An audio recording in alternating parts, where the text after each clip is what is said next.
O assunto do dia, o assunto do Santos e o impeachment do presidente José Carlos Pérez. Fala, Soler, boa tarde. Tudo bom, Capriotti? Boa tarde pra você, pro mini craquinho Neto e pra todo mundo ligado aqui no Donos da Bola. Ontem, dia muito tumultuado no Santos Futebol Clube, tivemos o afastamento do presidente José Carlos Pérez. Na votação dos conselheiros, mais de 170 conselheiros, ao certo 176 conselheiros participaram, 161 votaram a favor do afastamento do Pérez, 6 foram contrários ao afastamento e 9 tiveram abstenção desse voto. Eu vou pedir até pro Ricardo Garcia já colocar no nosso telão no youtube.com/Rádio Bandeirantes Oficial para que o torcedor do Santos e o ouvinte da Rádio Bandeirantes já possa acompanhar essa nota assinada pelo presidente do Conselho Deliberativo, Marcelo Teixeira, oficializando Orlando Rolo como presidente do Santos pelos próximos 60 dias. Lembrando que o Pérez tem mais 10 dias para apresentar a sua defesa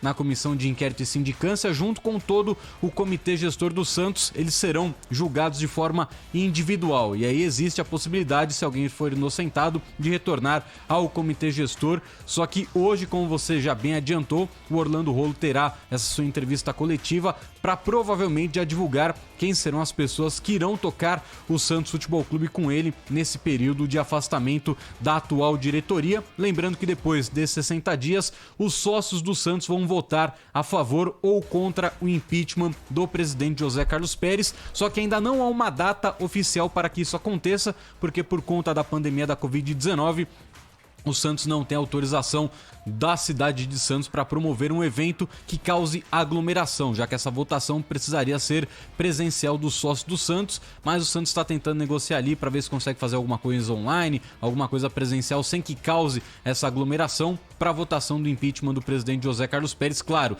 se ele perder na sua defesa daqui 10 dias, mas a tendência é que ele seja derrotado, porque ontem, antes do início da votação, o presidente da Comissão de Inquérito e Sindicância, Vidal Simão Neto, ele já tinha alegado que ele votaria pelo afastamento imediato do presidente José Carlos Pérez. Então, se o presidente da comissão alegou que ele votaria pelo afastamento, não faz muito sentido daqui 10 dias ele defender o Pérez para o Pérez retornar para o cargo dele. Então essa é a situação envolvendo o novo comando do Santos Futebol Clube, que agora será do Orlando Rolo, e como você bem falou, será um governo de transição, junto com o auxílio do Conselho Deliberativo, e aí na segunda dezena de dezembro teremos, na primeira quinzena de dezembro, melhor dizendo, teremos a votação presidencial do Santos Futebol Clube. E aí os sócios também terão que ir à Vila Belmiro, terão que ir à Federação Paulista de Futebol, e o Santos está organizando como isso será feito novamente para não gerar nenhuma aglomeração. E para o santista, como pouca notícia ruim é bobagem, hoje a gente conseguiu a apuração de que Oswaldo de Oliveira foi técnico do Santos em 2014, na gestão Odílio Rodrigues. Ele vai receber cerca de 2 milhões e 100 mil reais por conta de uma ação, já que ele não recebeu a sua multa rescisória quando ele foi desligado do Santos Futebol Clube. O Peixe está negociando com ele para pagar esse valor e tirar esse valor da penhora dos cofres do Santos Futebol Clube. E ainda hoje, no período da tarde, teremos a audiência entre Santos e o técnico Jorge Sampaoli. O argentino cobra os 10 milhões de reais da sua multa rescisória, mais os bônus pela classificação da Libertadores, mais o seu FGTS. O Santos se defende alegando que, como o Sampaoli quebrou o contrato, é ele quem deve 10 milhões de reais para o Santos. No meio de todo esse furacão, o Marinho, atacante do Santos, principal jogador do Peixe, falou ontem em entrevista ao canal Sport TV sobre a sua relação com o técnico Cuca. Cuca também é um cara que vem falando comigo todo o tempo, um cara que vem me incentivando, que vem me dando confiança, é um cara que é um pai pra mim. E até falando, né, que depois que ele chegou no Santos, ele virou praticamente o nosso presidente, porque ele entrou, ele mudou tudo, ele ajeitou a casa, né? Tanta dificuldade que tinha, o clube sem dinheiro, sem poder contratar, a gente sem receber, mas eu acredito que o Cuca mudou muita coisa, e assim, e além do mais, o profissionalismo de cada um, que por mais que o salário tivesse atrasado, todo mundo botava a camisa, entrava em campo e honrava, independente se tá 2, 3 meses atrasado.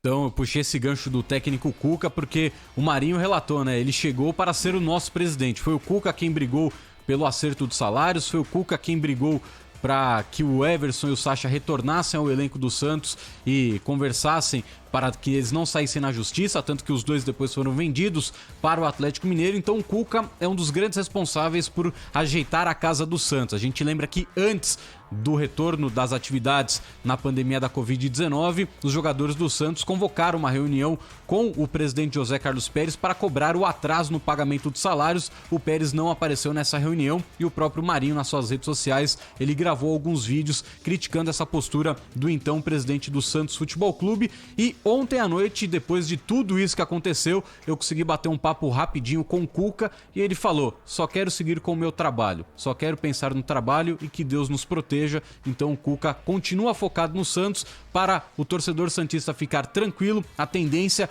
é que não tenha nenhuma mudança na comissão técnica. O Cuca será o treinador do Santos, pelo menos até a eleição de dezembro desse ano, porque eles não querem fazer nenhum grande rombo no Santos. O Cuca é o cara que organizou a casa, o Cuca tem a confiança de todo o elenco, todos os jogadores gostam demais do Cuca, ele briga pelo melhor dos jogadores, então a tendência é que o Cuca continue com o seu trabalho no Santos Futebol Clube. Lembrando que hoje à tarde também o Santos viaja para Assunção, no Paraguai, onde na quinta-feira enfrenta o Olímpia pela Libertadores. O Santos precisa de um empate para se classificar para as oitavas de final. Não vão mexer com o Cuca, essa é a informação que eu tenho também. O Cuca vai continuar. O problema é se o Cuca vai ficar, né? Então, mas o Cuca, hoje inclusive o Rolo já conversou com o Cuca, eles já tiveram uma conversa e o Rolo já garantiu ao Cuca que ele é o treinador, agradeceu aí esse processo que o Cuca fez aí de ajudar, não é, no momento de instabilidade, garantiu que ele vai ficar, deu tranquilidade lá para o Cuca continuar à frente do Santos Futebol Clube. Então é o seguinte,